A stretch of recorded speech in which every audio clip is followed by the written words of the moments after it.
used to having a rock and roll band behind me when I have a microphone in front of me. During the time that I've been given to share my testimony here, I think it's important to note before I start that in these 5 minutes I'll be speaking that somebody in the United States will die of a drug overdose, and it is almost a 72% chance that during those 5 minutes it will be fentanyl related. Having started that way, Chairman Brown, Ranking Member Scott, and esteemed committee members, thank you for having me. I know this is a bit of a curveball, but I like a little baseball myself. My name is Jason D. Ford, but to most I am known as Jelly Roll. It is important to establish earlier that I am a musician and that I have no political alliance. I am neither Democrat nor Republican. In fact, because of my past, my right to vote has been restricted. Thus far, I have never paid attention to a political race in my life.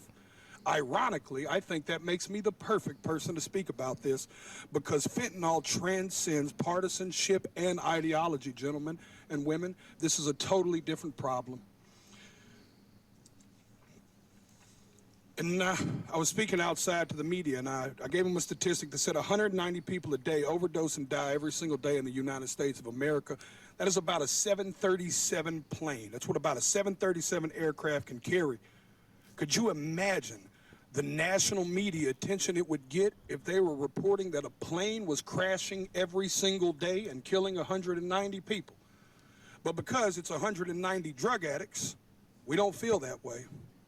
Because America has been known to bully and shame drug addicts instead of dealing and trying to understand what the actual root of the problem is with that.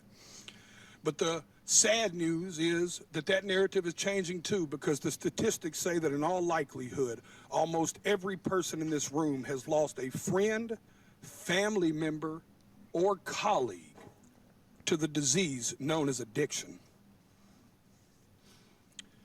I've attended more funerals than I care to share with y'all.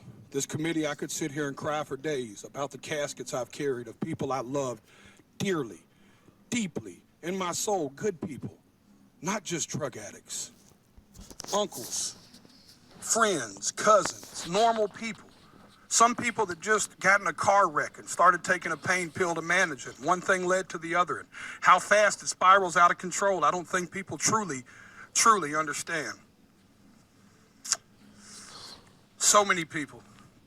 Equally, I think it's important for me to tell y'all that I'm not here to defend the use of illegal drugs. And I also understand the paradox of my history as a drug dealer standing in front of this committee. But equally, I think that's what makes me perfect to talk about this. I was a part of the problem. I am here now standing as a man that wants to be a part of the solution. I brought my community down. I hurt people. I was the uneducated man in the kitchen playing chemist with drugs I knew absolutely nothing about, just like these drug dealers are doing right now when they're mixing every drug on the market with fentanyl, and they're killing the people we love.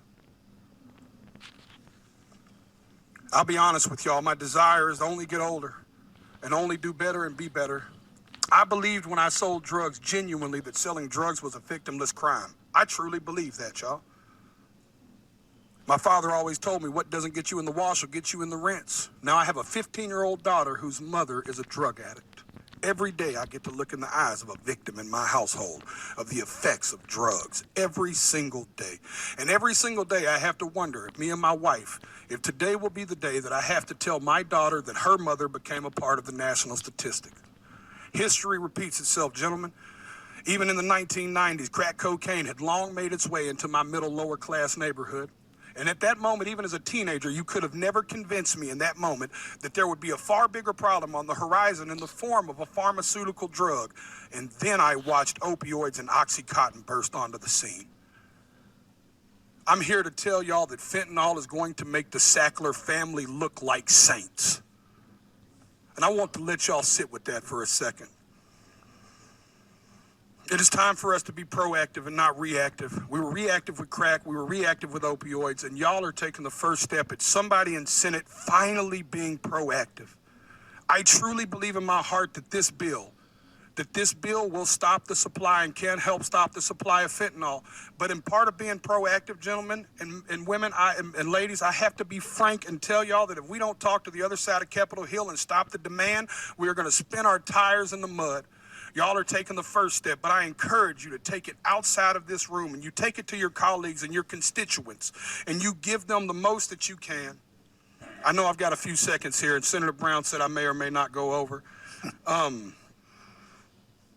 All I want to say is that I not only encourage y'all to do this, I encourage y'all to take it a step further. At every concert I perform, I witness the heartbreaking impact of fentanyl. I see fans grappling with this tragedy in the form of music, that they seek solace in music and hope that their experiences won't befall others.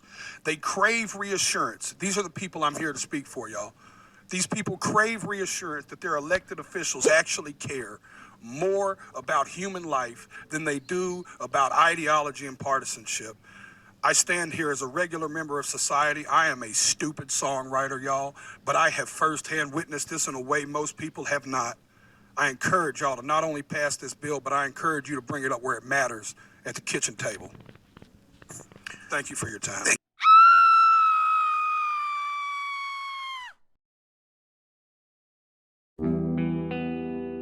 Yo, this fucking me up.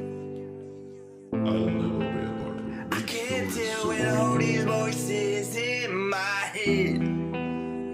I can't deal with it, it's fucked up. Sometimes it's better to wanna be dead. It's not everybody out there got something to say about me. No matter what I do, it's never good enough. Everybody complain about me.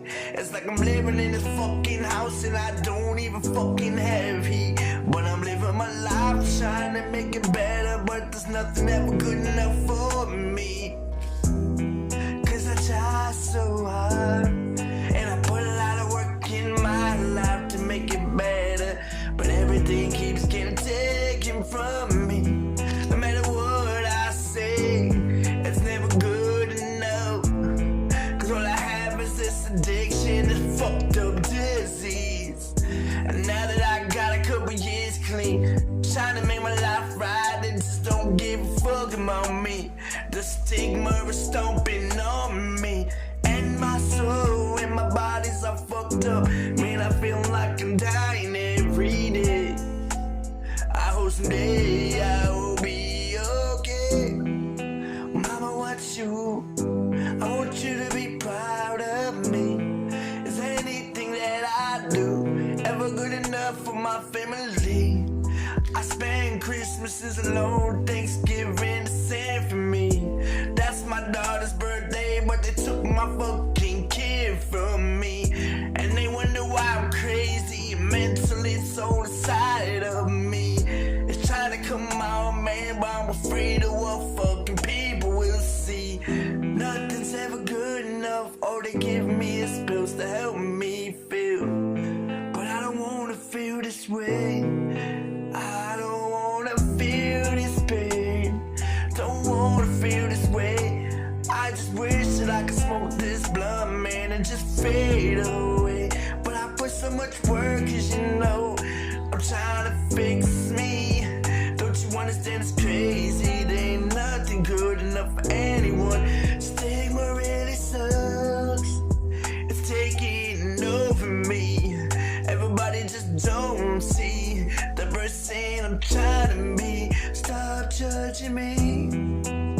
I wish you would just get to know me and see generally who I be than what someone has said about me. Fuck gossip. Oh yeah, they say we recover, but mentally I'm not there.